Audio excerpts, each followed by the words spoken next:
I've been playing Cities Skylines since it was first released back in 2015, and over the years, I've been developing some skills to improve the performance of the game.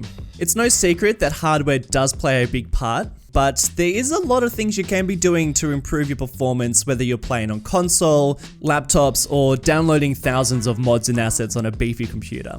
First up, I want to talk about mods and assets, and there's a lot of misconceptions when it comes to downloading mods and assets and the performance on the game. Straight up, my worst performing city is a city that I have no custom assets installed and I am using very basic mods, and one of my best performing cities is a city that has over 2,000 custom mods and assets. So what that tells me is that you can improve a big part of your performance purely based on the way that you plan out your city, and I'll talk a lot more about that further on in the video. First up, there are some mods that you can download and forget about, and they will just work their magic behind the scenes. Mini FPS Improver, Loading Screen Mod, and Less Steam. Download them, forget about them, they just work their magic and you won't even realize it. But then there is this other mod that doesn't really get enough attention, and it's called Speed Slider. And this mod's great because you can slow down your camera movement and the simulation of the game, and what that does is it just makes everything just feel a little bit smoother and less janky, particularly when your city starts to get really big and your camera movement gets really all over the place. I like to slow down the simulation to about 60 to 70%, and then I might even increase the gameplay a little bit. And the crazy thing is you'll actually see a performance in your FPS, so highly recommend this mod. And then on the other end of the spectrum, there are mods that will decrease performance, and granted, they are amazing mods and I still use them regardless, but if your performance isn't great already, then maybe consider not using them. Rather than me talking about those mods here, go and check out a video that Prez made. It's really good at explaining how those mods work. And I will say that even with some of these graphic intensive mods, you can actually find ways of tweaking them so that they do work best for your computer. So for instance, within the ultimate level of detail mod, you can actually decrease the detail of certain things past the vanilla settings. So for instance, if you don't really need to see the LODs of all the cars driving around, you can actually just totally decrease that. Or even the prop render distance. Like, this is a great way to improve your performance if you don't really need to see those props, and you could probably just turn down the settings. I find that the tree render distance really slows things down, so I usually turn these settings down quite a lot, and then I use a different mod to improve the look of my trees, and I find this to be a much better balance. And it's the same with traffic president mods. Don't expect to have good performance if you crank all the settings up. I like to have a bit of a mix. I might increase some things, I might turn off other functions, but in a nutshell, don't expect to download these mods and turn everything on. You have to find a mix and you have to find the right balance for you, but don't just rule them out just because it's a mod. Some mods will improve your performance, others will not, but you do need to find that balance. The last thing I want to say about mods is that it is really important to make sure that they are up to date and that you are subscribed to the right ones. There's a bunch of mods that are outdated, incompatible with other ones, and they will slow down your game. To find out if the mod that you're subscribing to is up to date and compatible with other ones, there is an incredible guide that is made by Akilasol and Avanya. This guide will help you find the right mods and the ones that are not going to work for you. You can find a link to that document in the description below, and down there you'll also find a collection with all the mods that I am using pretty much all the time. Now I want to talk briefly about custom assets. If you want to download lots from the Steam Workshop, then you may want to consider getting some extra RAM for your computer. At the moment, I have 32 gigs of RAM, and I find that that runs about 2,000 mods and assets pretty well.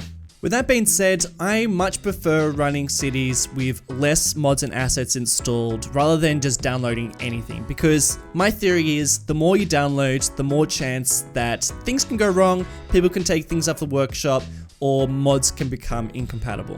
The way that I start new projects is that I will create a new collection, and then I'll put any assets that I think I want to use for that collection. And then before I start that city, I will then cull pretty much anything that I think I don't desperately need.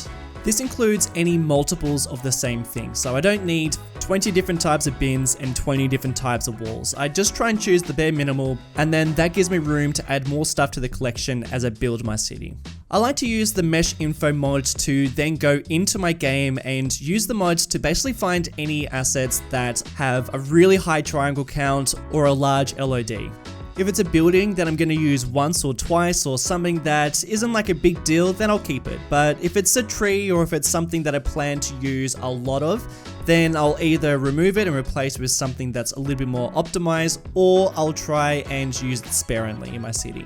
A lot of vanilla assets are really badly optimized, so a lot of the time custom assets will actually improve your performance of the game more so than if you're using just vanilla assets. The next thing I want to talk about is the way that you plan out your city. And this is going to feel like common sense, but trust me, I see so many people making this mistake, and I make this mistake all the time, but it is something that is definitely going to help. So density. You don't want to make your cities too dense if you want to try and save some FPS. And what I mean by that is detail, buildings, stuff. Like the more stuff you got going on in your city, the slower your game is going to run. And this is such common sense, but there's a really easy ways to actually avoid doing this. One really easy technique is to build your city on water. And by that I mean around an ocean with a lake. That way you're always going to have a big body of nothing around your city. And then scattered around your city, try using more open spaces like parklands and open green fields. And then around the industry, you can always have open lots, which always is a really nice way to break up that density in the city.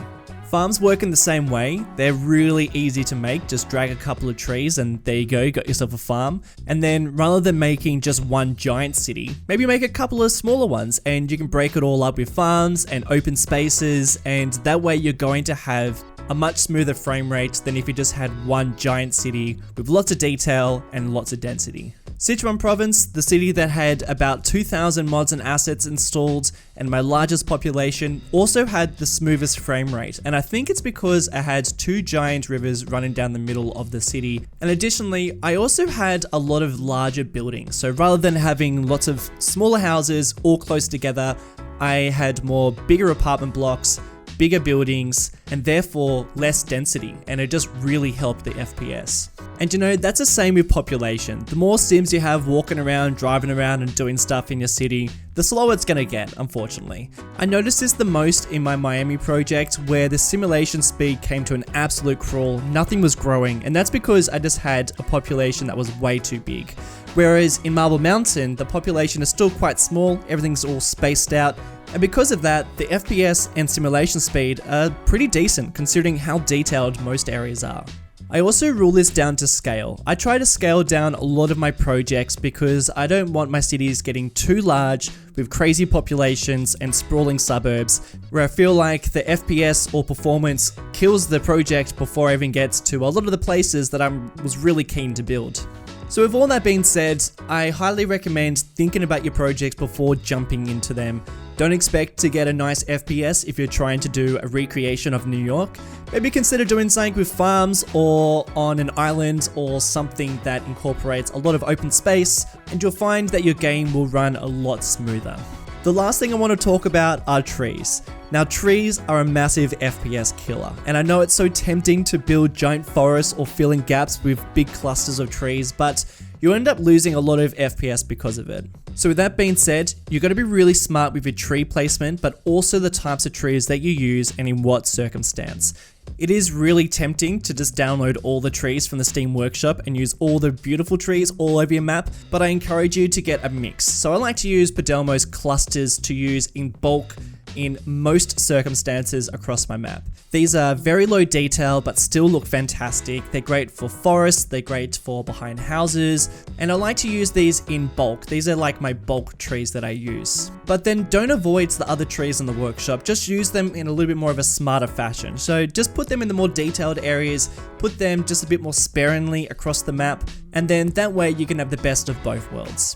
And then when it comes to the tree placement, I find that clusters work best. So rather than just covering your entire map with trees, try and use just little pockets of trees in certain locations. I find they look great at the foot of a mountain or in valleys or around water sources like rivers or lakes or oceans. But guys, that is pretty much it for this video. I hope it was useful. Let me know if it was. Don't let me know if it wasn't. If there's any tips that you have to improve the FPS, please leave them in the comment section below because I'm always trying to find new ways of improving the game.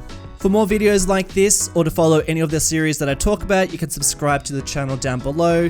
Thank you all so much for watching, and I'll see you in the next one. Bye!